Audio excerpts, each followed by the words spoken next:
এখানে অষ্টম পঞ্চবার্ষিক পরিকল্পনা আছে, এখানে আমরা নবম পঞ্চবার্ষিক পরিকল্পনা পড়বো। হ্যাঁ, নবম। তাহলে প্রথমে আমরা কি পড়তেছি? প্রথমে পড়বো হচ্ছে জিডিপি। জিডিপিটা কি? জিডিপি হচ্ছে গ্রস ডোমেস্টিক প্রোডাক্ট।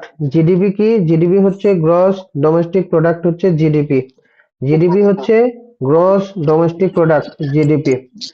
আচ্ছা, অষ্টম পঞ্চবার্ষিক পরিকল্পনা 2020 থেকে 2025 গ্রহণ করা হয়। কে করছে? নেক। নেকের পূর্ণরূপ কি? National economic council. তোমাদের মাইক গুলা অফ করে দাও। National economic council. মোট জাতীয় আয়। মোট জাতীয় আয়কে জনসংখ্যা দিয়ে ভাগ করলে কি পাওয়া যায়? মাথাপিছু আয়। এই দুইটা খুব হয়। একটা হচ্ছে মাথাপিছু আয় কিভাবে বের করব, আর একটা হচ্ছে জিডিপি কিভাবে বের করব। এটা শুধুমাত্র আমরা এই এমসিকিউ তে পড়বো না, এটা অনেক সময় ভাইবার বোর্ডেও ধরতে ধরতে পারে। হ্যাঁ, ভাইবার বোর্ডেও ধরতে পারে যে মাথাপিছু আয় কোনটা আর জিডিপি কোনটা। এটা এই জন্য খুব ভালোভাবে মনে রাখতে হবে। মাথাপিছু আয় আমরা বের করব। মাথাপিছু আয় আমরা বের করব মোট জাতীয় আয়। আমাদের যেটা মোট জাতীয় আয়, জাতীয় আয়ের মধ্যে কিন্তু অনেক কিছু আছে। আর মোট দেশজ আয় দুটা কিন্তু আলাদা। জাতীয় আয় কিন্তু শুধু দেশে না, বিদেশেও আমাদের যে আয় হয় সেখান থেকেও আসে, যেমন রেমিটেন্স আসে, আরো বিভিন্ন ইনকাম হয়।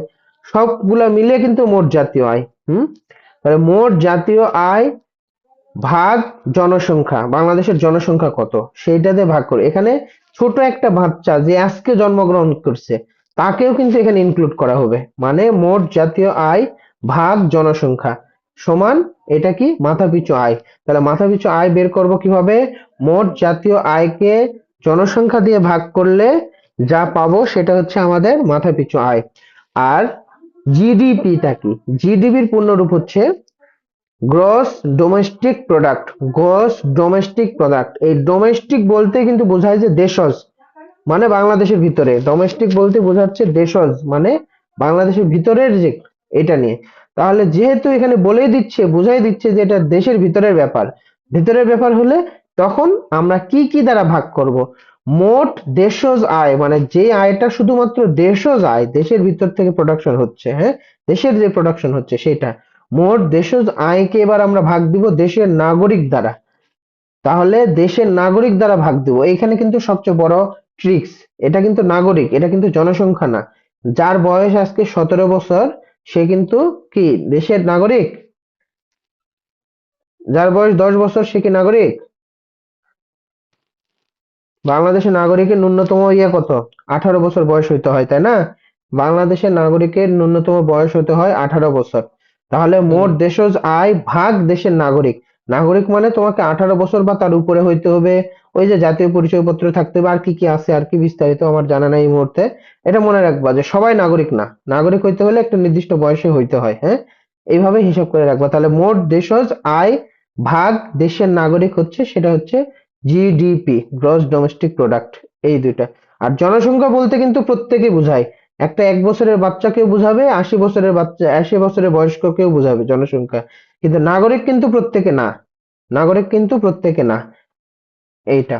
আচ্ছা, এরপরে হচ্ছে গণপরিষদে 403 জনের, নির্দলীয় ছিল হচ্ছে 2 জন। গণপরিষদের 403 জনের, নির্দলীয় ছিল 2 জন। এটা এখানকার আসলে জিনিসই না, এটা এখানে দিয়েছে, এটা মনে রাখবা যে 2 জন নির্দলীয় ছিল, 2 জন। আচ্ছা, লাল সবুজ হলুদ, লাল হলুদ সবুজ হলুদ লাল। আগে লাল, তারপরে হলুদ, তারপরে সবুজ, তারপর আবার হলুদ, তারপরে লাল।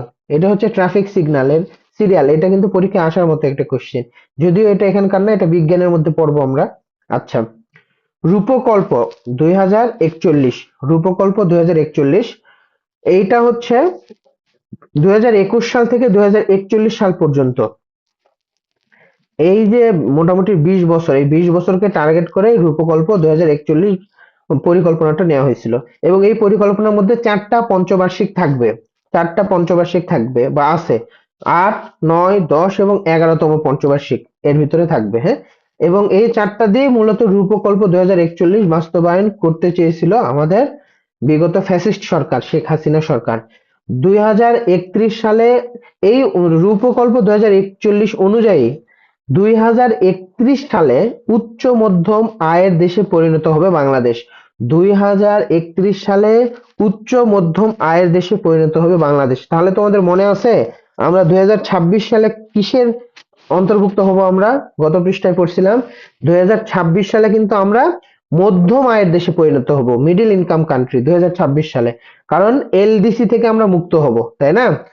আর 2031 সালে আমরা উচ্চ মধ্যম আয়ের দেশে পরিণত হব এবং 2041 সালে উচ্চ আয় বা স্মার্ট বাংলাদেশে পরিণত হব। উচ্চ আয় মানে স্মার্ট বাংলাদেশে পরিণত হব। আচ্ছা, রূপকল্প 2041-এর স্তম্ভ হচ্ছে 4টি। রূপকল্প 2041-এর স্তম্ভ হচ্ছে 4টি: সুশাসন, গণতন্ত্রায়ন, বিকেন্দ্রীকরণ, সক্ষমতা বৃদ্ধি। 4টা স্তম্ভ কি কি? সুশাসন, গণতন্ত্রায়ন, বিকেন্দ্রীকরণ, সক্ষমতা বৃদ্ধি। সুশাসন, গণতন্ত্রায়ন, বিকেন্দ্রীকরণ, সক্ষমতা বৃদ্ধি। সুশাসন, গণতন্ত্রায়ন, বিকেন্দ্রীকরণ, সক্ষমতা বৃদ্ধি। পিআরএসপি পূর্ণরূপ কি? Poverty reduction strategy papers. PRSP poverty reduction strategy papers, দারিদ্র নিরসন কৌশলপত্র। দারিদ্র নিরসন কৌশলপত্র। পভার্টি রিডাকশন মানে তো বুঝতে পারতেছি, হ্যাঁ? পভার্টি মানে কি? দরিদ্র মানুষ, তাই না? আর রিডাকশন মানে কমানো, ধীরে ধীরে কমানো, ওইটাই। তাহলে পভার্টি রিডাকশন স্ট্র্যাটেজি পেপারস একটা কৌশলপত্র, স্ট্র্যাটেজি পেপারস যেটা দারিদ্র নিরসন করবে, এটা এরকম একটা কৌশলপত্র। BIDS Bangladesh institute of development studies. BIDS এর পূর্ণরূপ Bangladesh institute of development studies. কোথায় অবস্থিত? আগারগাঁওতে অবস্থিত। আচ্ছা, বিবিএস, আচ্ছা আগারগাঁওতে অবস্থিত বিআইডিএস। এর আগে আমরা একটা জিনিস পড়ছিলাম, মনে আছে? BIDA, BIDA Bangladesh investment development authority, BIDA. এটাও কিন্তু সদর দপ্তর ছিল আগারগাঁওতে, মনে আছে? চেয়ারম্যান হচ্ছে প্রধানমন্ত্রী। BIDA Bangladesh investment development authority, BIDA. আর এইটা শেষে কিন্তু আ নাই, এটা হচ্ছে শেষে হচ্ছে S. BIDS Bangladesh institute of development studies, আর এতে কি? অথরিটি, তাই না? আচ্ছা, অথরিটি আর স্টাডিজ এই দুইটা শুধু আলাদা হবে টপিক। আচ্ছা, এটাও কিন্তু আগারগাঁওতে। আচ্ছা, BBS Bangladesh bureau of statistics. BBS Bangladesh bureau of statistics কত সালে প্রতিষ্ঠিত হয়? 1974 সালে। বিবিএস প্রতিষ্ঠিত হয় 1974 সালে। এটা কি কি কাজ? মূলত 3টা কাজ: আদমশুমারি করা, কৃষিশুমারি করা, বিভিন্ন সমীক্ষা করা। আদমশুমারি করা, কৃষিশুমারি করা, বিভিন্ন সমীক্ষা করা। একটু আদমশুমারি নিয়ে আমরা পড়ব। আদমশুমারি সর্বশেষ, আদমশুমারি সর্বপ্রথম আদমশুমারি হয়েছিল কত সালে? সর্বপ্রথম আদমশুমারি হয়েছিল 1974 সালে। বর্তমানে যে নামকরণ করা হয়েছে আদমশুমারির, আগে নাম ছিল আদমশুমারি, বর্তমান নাম হচ্ছে জনশুমারি ও গৃহ গণনা। বর্তমান নাম হচ্ছে জনশুমারি ও গৃহ গণনা। আদমশুমারির বর্তমান নাম জনশুমারি ও গৃহ গণনা। 6টা আদমশুমারি এখন পর্যন্ত হয়েছে। 6টা আদমশুমারি এখন পর্যন্ত হয়েছে, যেটা সর্বশেষ হয়েছে হচ্ছে 2022 সালে। যেটার নাম কি ছিল? যেটার নাম ছিল জনশুমারি ও গৃহ গণনা। তাহলে সর্বশেষ আদমশুমারি হয়েছে 2022 সালে এবং পরবর্তী আদমশুমারি হবে 2031 সালে। পরবর্তী আদমশুমারি হবে 2031 সালে। প্রথম আদমশুমারি হয়েছে 1974 সালে।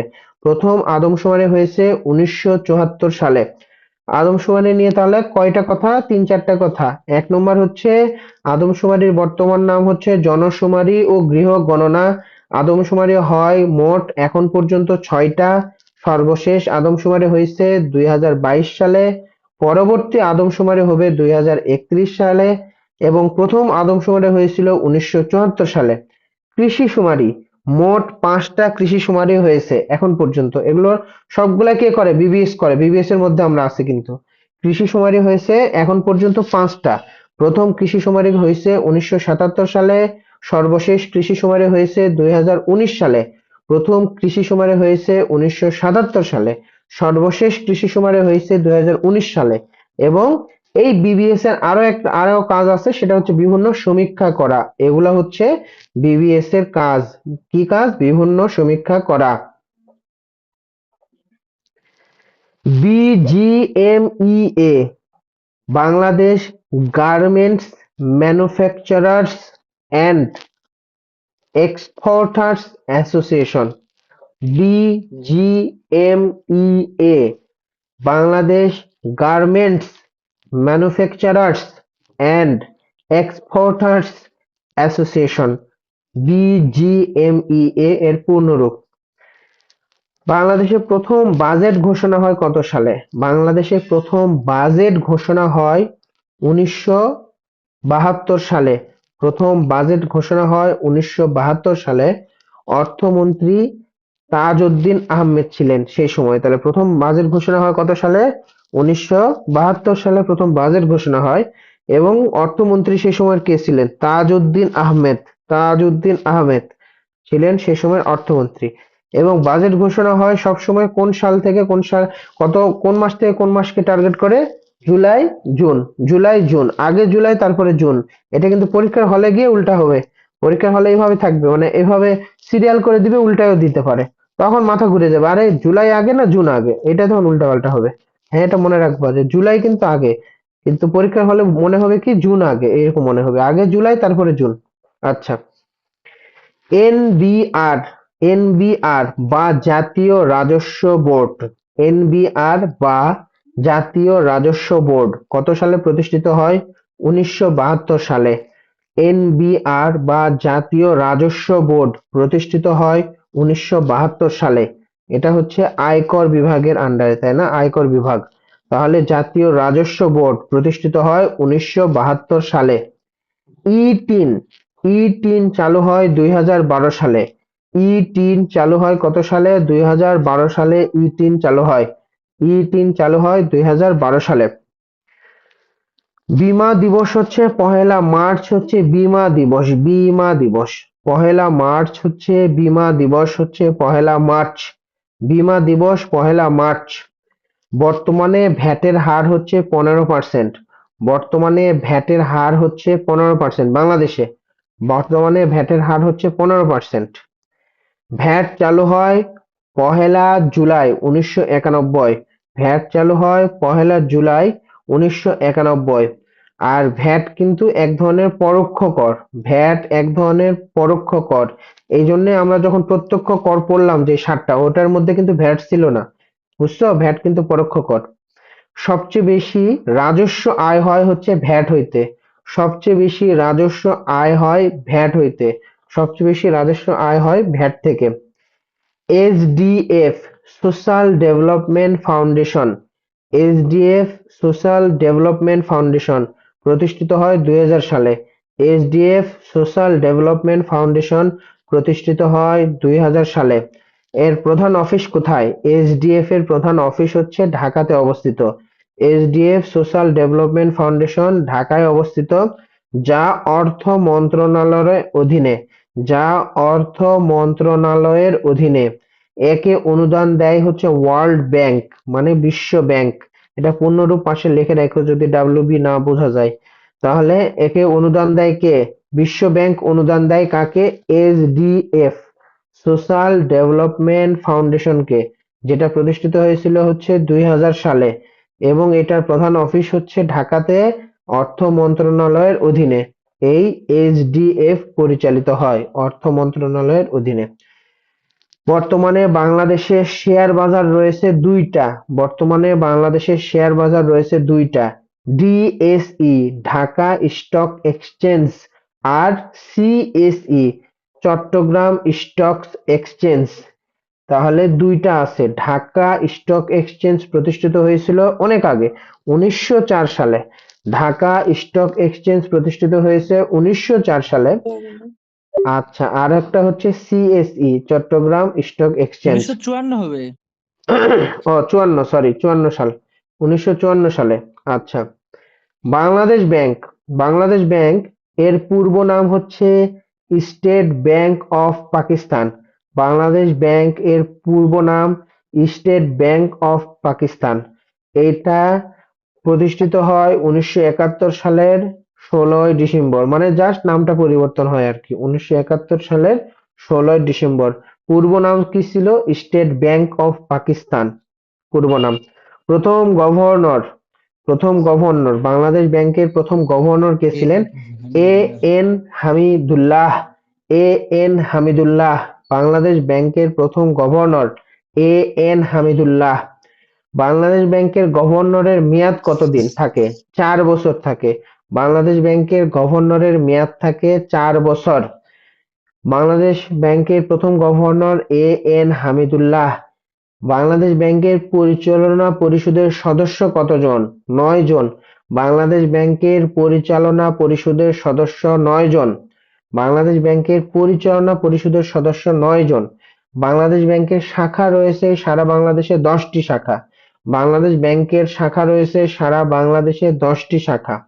ব্যাংক নোট বর্তমানে বাংলাদেশে দুই ধরনের ব্যাংক নোট আছে। দুই ধরনের নোট আছে, একটা হচ্ছে সরকারি নোট, আর একটা হচ্ছে ব্যাংক নোট। তাহলে বাংলাদেশে মোট নোট আছে কয়টা? মোট নোট আছে হচ্ছে 10টা। বাংলাদেশে মোট নোট আছে হচ্ছে 10টা। তার মধ্যে সরকারি নোট হচ্ছে 3টা। এক 1 টাকা, 2 টাকা এবং 5 টাকা। সরকারি নোট হচ্ছে 3টা। 1 টাকার নোট, 2 টাকার নোট এবং 5 টাকার নোট, এগুলা হচ্ছে সরকারি নোট। সরকারি নোটে সবসময় সরকারি মানুষের স্বাক্ষর থাকবে, মানে অর্থ সচিবের স্বাক্ষর রয়েছে।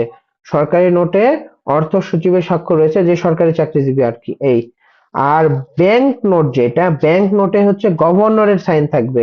ব্যাংক নোট যেগুলা, সেগুলাতে গভর্নরের সাইন থাকবে।